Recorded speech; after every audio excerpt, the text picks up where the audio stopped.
My friends have described me as eccentric and very different from other people. I absolutely crave adventure.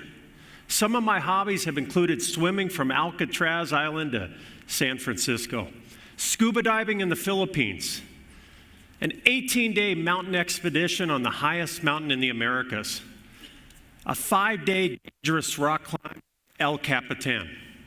A collector of venomous and constrictor snakes is my pets. A 3-week primitive survival school in the jungles of the Philippines. A week inside North Korea. And skydiving, my absolute favorite one of them all. Now, I'm an adrenaline junkie. But what I do for a living is simple. I'm an educator. I'm a music educator. And I teach mariachi, steel drum band, and African drum ensemble. And for the past 28 years, I've been teaching as a public school educator. Now, I'm a recipient of the Milken National Educator Award.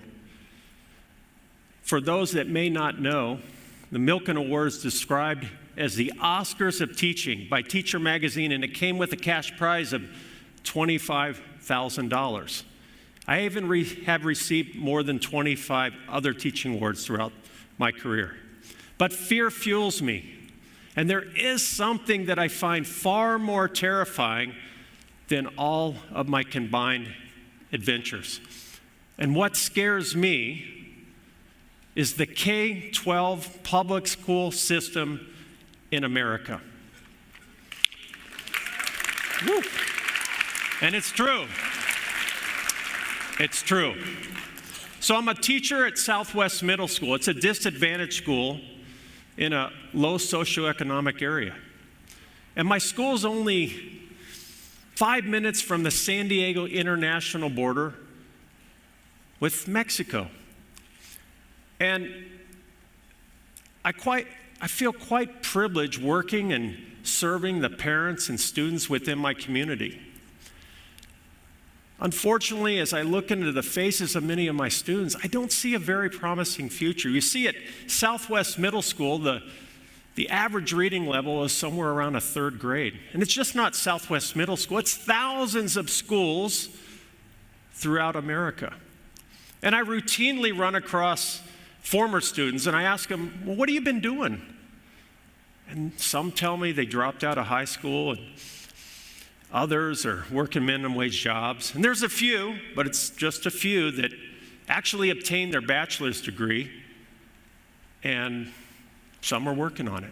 But more than most seem to have tried the community college, but they failed. They dropped out. They told me they were uninspired, they were unmotivated, and it was just too difficult. But I knew that probably the real reason is just they simply didn't have the requisite academic skills to succeed. You see, only about 1/3 of all students will get a bachelor's degree. And with Latinos, it's only 16%. And in the demographic area that I serve, it's about 8 to 12%. So the mantra at Southwest Middle School is that all kids are going to go to college. And it's just simply not the case. So I began to think about this pandemic failure. And man, it is failure. And it really started to eat me. Like, I just began to think about it more and more. And I said, there's just got to be a better way to reach these students. There's a lot of untapped talent out there. So I ordered a mountain of books on Amazon, and I started reading. And it seemed like the more that I read, the more questions I had, but I didn't get the answers that I was looking for. So I decided to go on a World Super Bowl of education tour to see how the best of the best in the world play ball in education. And I'm the first K-12 educator in the world that's visited 7 to 10 schools and the highest performing 15 educational countries based on a test called the PISA test. Now, I visited 170 schools throughout the world, and every school that I went to, I asked them, how often do you see Americans? And I wasn't talking about American tourists. I was talking about American policymakers, researchers, teachers, administrators. And you know what the common answer was? Never. But only on 2 occasions did they tell me they'd ever seen an American. But they'd seen plenty of educators from all over Europe and a bunch from all over Asia and throughout the world. But there was this one country that they saw more than any of the other. And that country was China, our biggest competitor. And listen, I have been in those schools in China, over in Qingdao, China, and they are relentless. They are ruthless, and they prepare their kids for the world. Something we're not doing. And so I began to think, with all the problems we have in America, in our educational system, and we have a bunch, what is the greatest problem? And it became very clear, crystal clear to me, that our greatest problem is we don't send our educators abroad to see what the best are doing. Because after I visited these 170 schools and I looked at the similarities of all these high-performing PISA countries in comparison to what we're doing here in America, it looked like a polar opposite. No wonder the system is so screwed up. So let's talk about the PISA test. We're going to move things a little bit faster now. So this is a test that measures students' performance in reading, math, and science. It measures 15-year-olds, and it's a test that's given every 3 years. Now, this is the 2018 ranking. The 2021 results aren't in yet. They'll be in December. And it not only measures what the students learned in those subject areas, but more importantly, those test questions are based in their application and problem solving. So it's a good indicator on who might be leading and innovating in the future. Now, as you might imagine, the Asian countries dominate it, this one cohort of Asian countries. And then you have this cohort in Central Europe, and you have this other cohort in Northern Europe, and then you have New Zealand and Canada. And that makes up the top 15 or 20. The U.S. ranks number 25 in the world. And there's plenty of research that would say, oh, that's a good ranking. But you know what? It's not a good ranking, and I'll tell you why. Because America spends one of the highest per pupil capita in the world. And so I'd say 25 is pretty darn undistinguished. So let's look at these results in terms of layman's terms, right? Not numbers, but things you can understand. So here we go. In reading, China and Singapore, they're 1.5 years of our students here in America. And in science, the achievement gap even gets bigger. They're 2.5 years ahead at 15. Another way to say that is 2.5 grade levels ahead. And Vietnam, 1.25 years ahead, a very poor country. But math, this is where the achievement gap absolutely explodes. China's 4 years ahead of our kids. Can you imagine? 4 years ahead of our kids at 15. And Singapore, 3 years ahead. And Estonia, 1.5. And Canada, right on our border, 1 year. And the U.S. math ranking in the world is number 38 on this PISA test. And it's below the OECD average.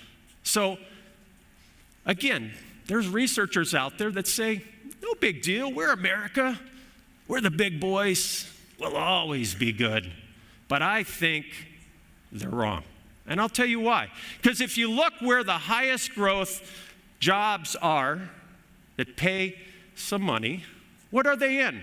STEM, science, technology, engineering, math. And what do all those professions have in common? A large component of mathematics. If you can't do the math, you're probably not going to be in a STEM degree. So I went to Vietnam. I had to go there. They're number 11 in the world. This is a country that the U.S. had a war with in the 1960s and 70s. A poor country. And Vietnam has proved that poverty doesn't have to be a destiny. Now, if there's one takeaway I want you to get today, just remember this one thing, because I think it's pretty interesting. The bottom 10% of students in Vietnam on the PISA test did better than the average American student and better than students in many OECD countries. Vietnam is on the rise. Watch out for Vietnam. Now, I looked at about 8 different components of what it takes to make a world-class educational system. Due to time, I can only talk about one of those things today. So I'm going to talk about vocational education, or CTE. That's what we call it in the U.S., career and technical education. Now, Singapore in the 1960s had a 5% literacy rate, and now it's almost 98%. Now, I visited a bunch of their schools and a bunch of their vocational schools. So, this is their aviation maintenance school. All students can start vocational school at age 16. So I remember going to this aviation school, and I'm coming around the corner, and the first thing I see is a 737, and I'm like, whoa. I just stood there and go, uh-oh, this is going to be good. I could feel it. So I went up in that 737, and there's a couple teachers in there, and the students are working in there, and they're really on task. I mean, you can tell they're motivated, they're in on it. So then I go over and I see students, young students, 16, 17 years old, working on Huey helicopters. And students are tearing apart 737 and 747 engines over here. And other students are working on wings. They're calibrating cables inside wings. I'm like, boy, we need this type of stuff in America. This is real education. So next to this aviation school were CNC technology labs. You see, Singapore is at the highest of high-end manufacturing. They're not competing against China. They're going for the high stuff. So what's CNC? It's computer numerical control machines. It's how all manufacturing is done today. Modern manufacturing, precision manufacturing. What do? They mill, drill, route, and cut. Any aviation part that you know of, any auto part, you can imagine the part, it's CNC, this is how it's doing. Highly skilled labor. These are expensive machines. This is the stuff they're teaching at their schools. Now the Swiss system, the vocational education, a lot of people don't know this, but it's really helped to make Switzerland a rich country. Sure, they're into banking, but it's their vocational education too. And they do it a little different than Singapore. They use something called the dual system. So it's the same system that Germany uses and Austria. Think of it as an apprenticeship program. They work 2 or 3 days a week in a business, small, medium-sized business, and then they go to school 2 or 3 weeks. And they start this about their freshman year. In Germany, even earlier. And they're actually getting paid. When I was in Germany, in their vocational schools, like in an automotive program, they were making $1,000, $1,200 a month. Can you imagine a 15-year-old working on the best cars in the world making $1,200? I'd say that's a pretty good deal. I'd do it. No wonder the kids are motivated, right? So if you can imagine any skill in Singapore, they teach it somewhere in one of their high-performing schools. And I was in Belgium, and I remember going to the TIS Midden School, and I walked around the corner, and students 15, 16 years old. Again, what's the goal? By 18, they have a certified skill. They're working as productive citizens. And they're out there framing houses, and they're plumbing the houses, and they're putting the electrical in, and they're putting windows. I was talking to the kids, and they're highly motivated. They're goal-driven. They can see that they have a pathway to the end. There's something there for them in the end. And I was in Slovenia, and more than 70% of the students in Slovenia are involved in vocational education. This is one of the highest performing PISA countries in the world. Any skill that you can imagine, I'll bet you they teach it in a Slovenian school. And I was over in Estonia. Estonia is ranked number 1 on PISA in all of Europe and number 5 in the world. And they have a world-class vocational program. And I was in the Tallinn Construction School. This was like, if you laid that whole school out, it was like 2 football fields of the most modern machinery and things you can imagine. They do this at a high quality level. They don't do it on a cheap level. This was an incredible school, and they had many out there. In fact, I was even invited to have lunch with the Minister of Education in Estonia, and she even gave me a personal tour. I'll never forget that, of one of the schools. But this is Southwest Middle School. This is where my kids go. This is America. Look at this. This is a school, our engineering program. They talk so much about it. They think it's great. They don't know better. Look at it. Even the walls haven't been painted in 40 years, and the floors are filthy. I mean, unexcusable. And if I was a student and I wanted to go study engineering, is that the type of program I want to go? Would that inspire me? I don't think so. And look at their CNC machine over there. It's a toy, 15 to 20 years old. But the teacher told me they had an industry standard CNC machine. So come on back and I'll show it to you. And here it was, a dilapidated piece of rusting junk. This is what we give our kids in America. Look at the CNC machine in Singapore. And so if you think I'm taking this a little personally, darn right I am. I see this garbage every single day. And here's the Southwest High School. Their automotive program. Where's the cars? There are none. Well, there's one, and they bought it about 4 years ago, and shortly after that it was vandalized, and they never repaired the car. They have no car to work on. They have classes 6 days a week. The teacher last year quit out of frustration, and I'm pretty sure the teacher this year is going to quit out of frustration. They haven't repaired the car. The kids don't have one to work on. The kids are poor. They can only work on if they bring one of their cars in, and most of them don't have cars. And then I was over in a school over in Slovenia. They were making wine, all the way from planting the grapes, all the way through the process. They had cattle at this school, and horses and sheep, and they had whole farms of lots of vegetables. And the kids learned the whole process. It was like a Disneyland of farming. Again, all about quality, not cheap. Oh my gosh, whoa. I remember the SEMA school. First thing we did, I followed the director, we went down in the basement, and there is a wine cellar in a high school of 1,000 bottles of wine. And I'm like, whoa, what's this all about? She said, Mr. Ballard, we're not preparing students to work at McDonald's. We're preparing students to own their own 5-star Michelin restaurant in the future.